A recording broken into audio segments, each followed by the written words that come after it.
Lyn Christian, welcome to Listening with Leaders. You are the founder of SoulSalt Inc., which can be found at soulsalt.com, and you provide really high-level coaching services. Tell us a little bit about yourself and your background. And my background. Well, my background, I didn't intend to ever be a coach, Doug. Yeah, I know that story. Do you? Yes. So I don't know where to start, but I'll start where my profession started. I wanted to become a teacher. I thought I would be an attorney, but things changed a little bit, and I had a cathartic moment where I decided not to follow law and to be a teacher. First, I was in my own crisis and thought, what can I do with my life? Here I am in high school, really in some deep depression, and recognized that there were people in my life who had inspired me in elementary school. And so I decided to become a school teacher. And I thought that's what I'd do with the rest of my life because I was good at it and I enjoyed it. And then I could see this, what seemed like a freight train of concerns. One of the, maybe two freight trains. One was the standardized test that we should all, and I'm air quotes, measure people's worth by how well they do on a test. Pretty horrible. That wasn't palatable to me at all. And there was so much more to these children than their test scores. And then the other thing that was happening is I was seeing society crumble around these children, meaning that when I first taught my first class, it really seemed delightful. And by the time I finished, it was not uncommon to have 3, 4, 5 children in a classroom of 30 to 35 kids struggling with terrible forms of abuse and neglect. And of course, if they were suffering from that, makes you wonder, what did the parents experience? And so I was spending a lot of my time on life skills. And that's when I became familiar with Daniel Goleman's work, Emotional Intelligence, and why it matters more than IQ. And I started integrating that into the classroom. And the systems I was following, I was using inquiry-based learning, which was being studied in Tucson, Arizona. So I flew down there, self-funded myself, and went down and studied with them and how they did what they did, and came back and created an inquiry-based classroom. And my kids just caught on fire. I was teaching 6th graders, and there was one child that was following. So the premise is following your own questions. I knew if I could meet that intersection between interest and learning, that the children would stick to it. And so we could teach them a lot of things when we gave them time every day to work on those things that they were just solely interested in. So that was, they had to follow an inquiry question. And so everyone was following their own question. One little guy was wondering, why do psychologists use mazes with rats? And another, a set of girls were teaming up, and they wanted to know about hippies in the 60s. And so they would do these inquiry projects where they would do research, and they were utilizing the media and the library so well. And it became kind of threatening to the people around me because my students were engaged. And because they were engaged, we could also slip in mathematics and social science, and we could study history, and we could bring in reading and language skills. And I recognized that I didn't belong in education if I was going to teach this way. Like, I didn't belong in a public school. And I could see charter schools and private schools starting to take off, and actually got hired to be part of one of those away from the public system. But I knew that wasn't tenable either, because I was changing. And so I asked the best network person that I knew, if I was evolving, who should I enlist? And she said, a business coach. And I said, I think maybe I could even make it in business. I don't know. I've only been in academics. And she said, talk to this business coach. And I did, and it changed my life. She worked with me, and I advanced my career and started working for Franklin Covey. Some people know Stephen R. Covey, who wrote 7 Habits. Half that company was founded by him, the other half by Hiram Smith, who created the Franklin Planner. And so it became the Franklin Covey Company, and they hired me to write curriculum for them. So I found a way in business, and but in the meantime, I was so taken by the lifestyle and the advancement of personal development that this coach had, that I asked her, what makes you so different than these other people? And she said, I think it might be my coach training. And so I took some money out of my savings and started coach training in the evenings and in the early mornings and in lunch hours, because I was like, I want that as a finishing school. So that's how I started into coaching, was learning about it. And then of course they require that you have some clients, and then it turned out I was really good at it and I liked it. And so eventually I created my own business. And by the time I left Franklin Covey, I'd worked up to be director of innovation for Franklin Covey coaching. And I'd graduated from coach training and had jumped through the hoops and earned my MCC master certification through the ICF. And so I've been a student of leadership and business, entrepreneurship, performance, strength-based psychology, neuroscience, since anything that can assist my clients to advance. That I'm a student of that sort of thing. So that's in a nutshell. How's that? That's a pretty good journey. What do you think gets you excited in the morning these days? My work, yeah. So assisting people, guiding people to have their own coming out of self. Who really are they? And this fascination I have with deep identity. I find that I was just on a mastermind call with 3 little millennials who are these bright, up and coming businesswomen in their own entrepreneurial ventures. And when they stay true to their deep identity, they prosper in their business. And so, and same with executive leaders, when they get really clear about their deep identity, not ego, deep identity, they become better leaders. And so my work fascinates me. Every day I get up and assist people to unravel more parts of what makes their best self show up, and what is life like when they let their best self lead.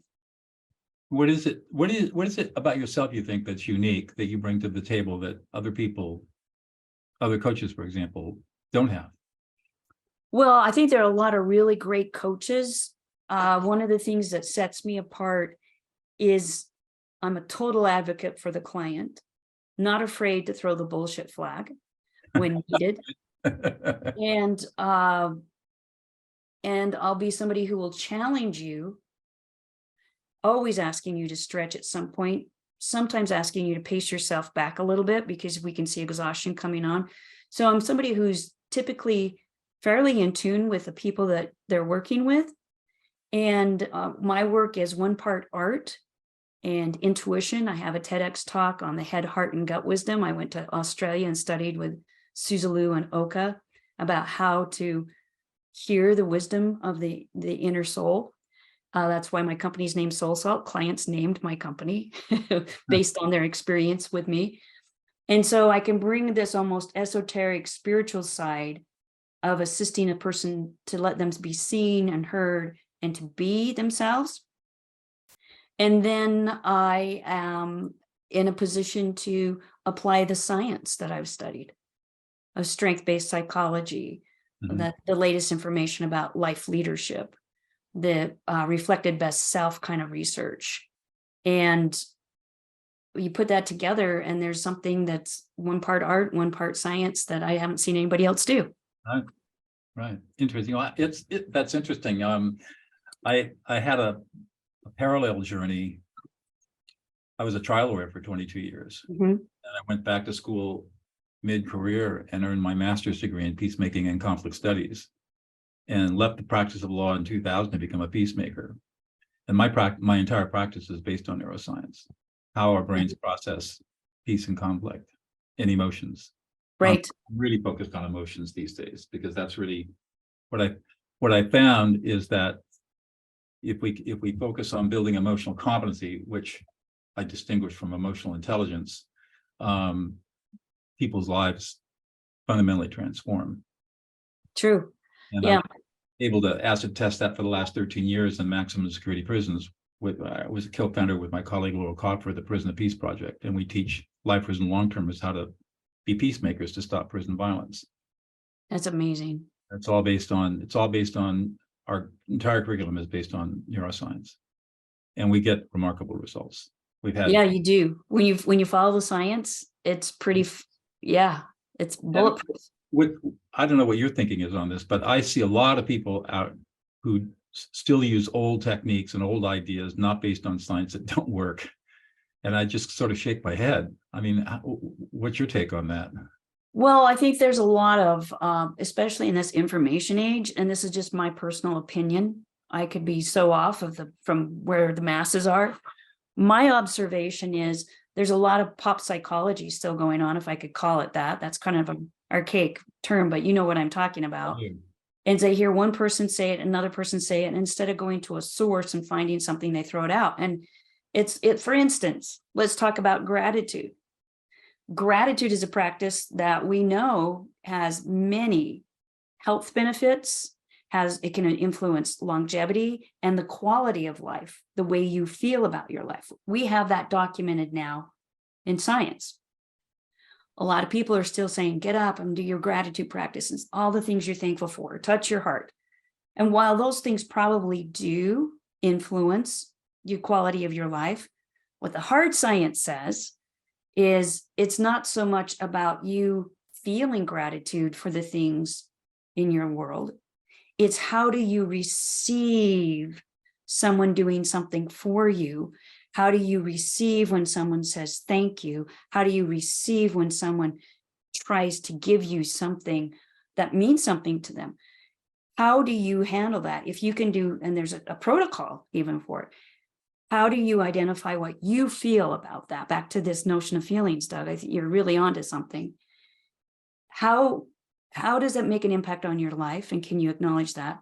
What moves you the most about it? And what was the situation and what happened that precipitated this thing to occur? When you go through a practice like that, you don't even have to write it down. I mean, you extend the benefits exponentially by writing it down and reflecting. But if you just go through it in your mind, you only need to do that a couple of times a week and you get all those benefits. That's science. Right. So there's a distinction between people just throwing out, oh, I heard gratitude's good and I know there's some science behind it and here's how I do it. And it's the best method because it's been working for me, but they're missing the fact that there is actually a richer, deeper, more sustainable, scientific way to change your neurochemistry and influence your life if you follow the protocol. It's so interesting that you should mention gratitude, because one of the pieces, one of the many parts of our prison and peace curriculum is teaching what we call recognition statements, which is the gratitude statements.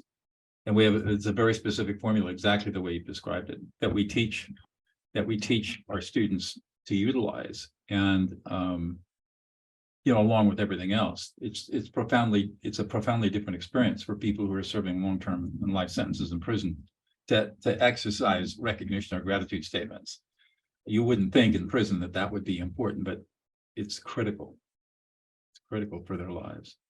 Very interesting. Yeah, like I said, I could see that our lives are sort of on parallel tracks in many ways. Right. In coaching,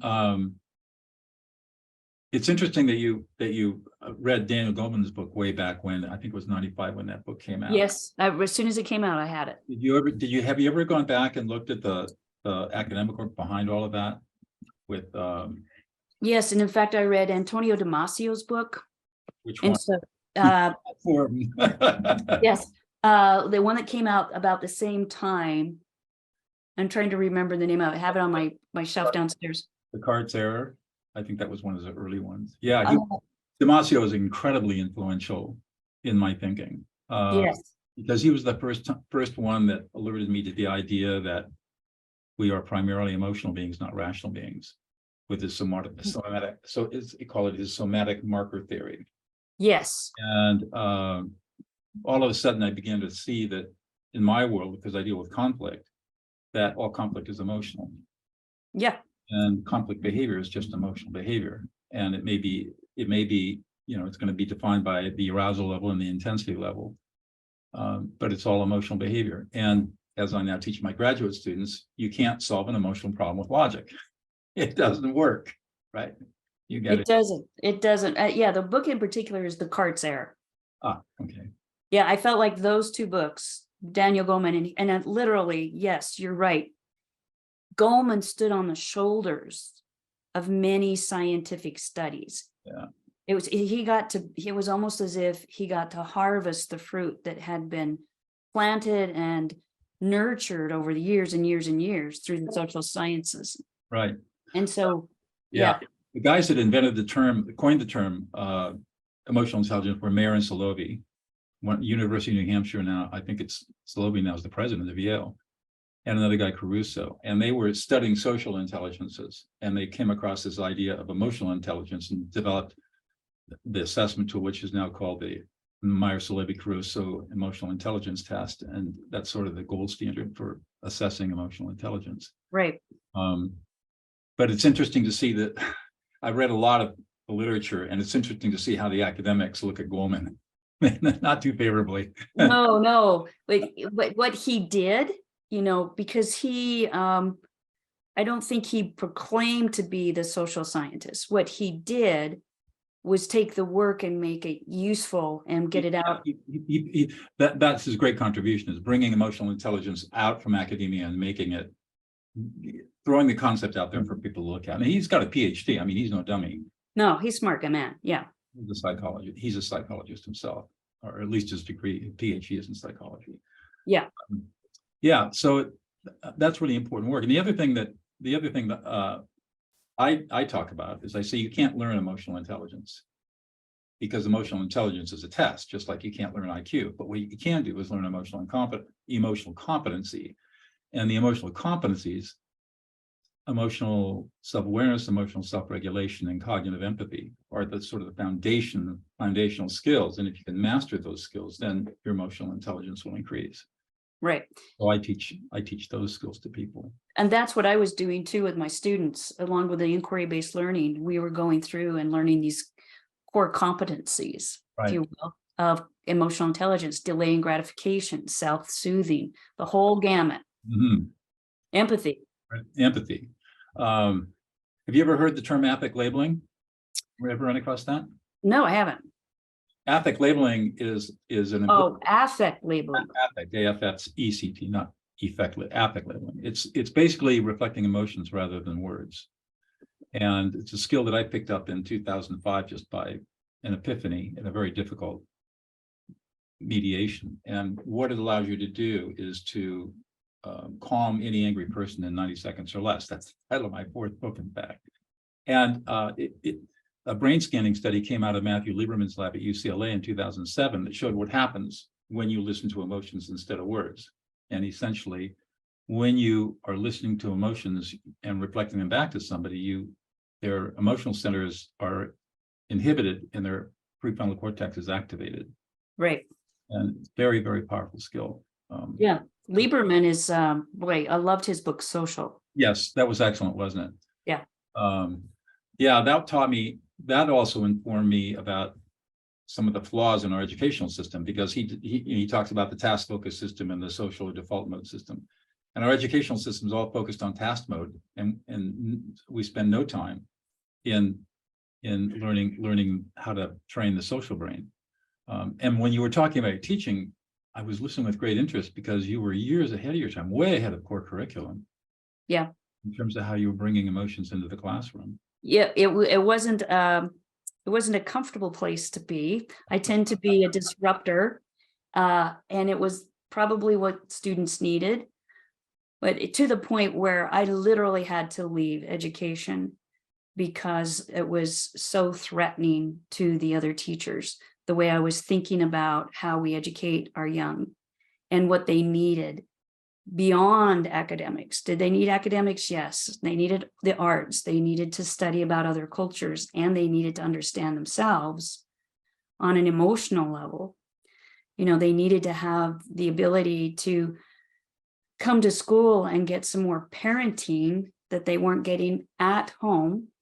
And then, so working against that, and then having peers fight against you and starting to tell fibs about what you were really about, and then the day I came around a corner and one of these teachers, imagine standing 5'9", 5'10", with her finger down in the face of one of my students, telling them they were bad because they were in Ms. Christian's class. I thought, I don't belong here. I'm going to do more harm than good. For the 30 students I can influence for good, these other teachers are so upset with what I'm doing that it disrupts their ecosystem. And so I need to go. And I knew I was an innovator. And by the way, all 3 labels that I ever had in the corporate setting, one was a writer in the Innovation Center, writing curriculum, and then I advanced to project manager in that center. Then I became the associate director over a PMO because I received my PMP through the Project Management Institute. And so I was the associate director, and I was coaching people through Franklin Covey's project management process, as well as training that out and internationally. And then I was asked by the coaching arm of the company to be their director of innovation. So innovation was in my title in every one of those jobs. And I thought, okay, that's fitting. We're education and the academics, we're pushing against the innovation and resisting the innovation. Business knew that was the cutting edge for where they could make capitalism work for them. So they hired me. And how'd that work for you? It was great. It was great. I enjoyed every single one of those jobs and made some impact. And in the PMO, I was particularly proud of work we did in 9 months. We'd accrued $4 million worth of value because we were closing projects. I was training and coaching our teams to apply our very own project management that Franklin Covey had certified as their project management process. We weren't using it necessarily on our home campus.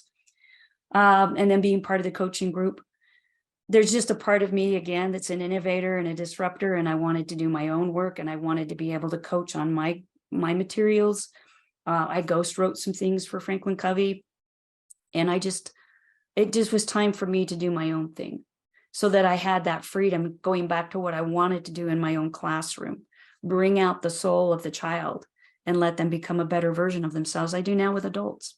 And it's very satisfying for you, I can tell. Yes, it is. It's a life's journey to get here, and it's a life's work. So what do you do for fun? Oh, so many things. Well, I now have 3 grandchildren. That's exciting. And so I like to spend as much time with them as I can. I love to get outside, and so I'm an avid hiker. I have done a little bit of rock climbing, although the danger level on that, I would rather just hike the trails. I've done the ropes, and we did lose a rock climber from Park City this weekend because our mountains are so unstable. So I'm out in the mountains, and I've also discovered about 14 years ago, I discovered fitness on an extreme level to some degree for people my age. And so I started doing triathlons. Oh, wow. And then I did Spartan races with my son because he was into those. But where I've really landed is in fencing. So at age 58, I picked up that, and I am now a competitive fencer and go to national events, and someday want to be on a national podium and be on a world team. Wow. Well, good for you. See, you just answered the question that I would have asked at the end of the show, which is, what's one thing about yourself we wouldn't know unless you revealed it? And you're a fencer. I'm a fencer. Good for you. Well, I mean, you live in a beautiful place there in Salt Lake City area, where you got access to the mountains right there. Yeah, I can be, within 7 minutes, I'm on a mountainside. Somewhere. Somewhere. And then we also have the variety. My daughter and her boyfriend spent the weekend down in Escalante. So we can also go down into the Red Rock. There's Zion and Bryce, and not that far away from the Grand Canyon. So if we want to get to the desert and do a slot canyon, which I enjoy those adventures as well. You got to be super careful with those too, with flash floods. But if you are aware of what you're doing, there's a lot to be had here in this state. Excellent. So where do you see yourself going in the future as you mature? Yeah, as I mature. Well, I'm certainly shooting for that national podium and wanting to be on a world team. And so that's usually internationally done. Last year it was in Croatia. This year it's actually going to be in Florida. But I'm still kind of young. I mean, it's a 10-year learning curve to get some form of mastery in this sport. And I'm behind about 18 months because I had a rotator cuff surgery repair. So that is one thing. I have another book coming out. You can see over my shoulder, the SoulSalt book, the field guide to confidence and purpose and fulfillment. I have another one on reinvention. I've been a student of reinvention, and so I want to get that out. I've reinvented my working and personal identity many times. So getting that book out, enjoying the grandkids even more, and doing some more hiking and getting out in nature. There are a couple of places I love to be. There's one in Idaho where I sit by the river and watch the fish jump. There you go. Yeah.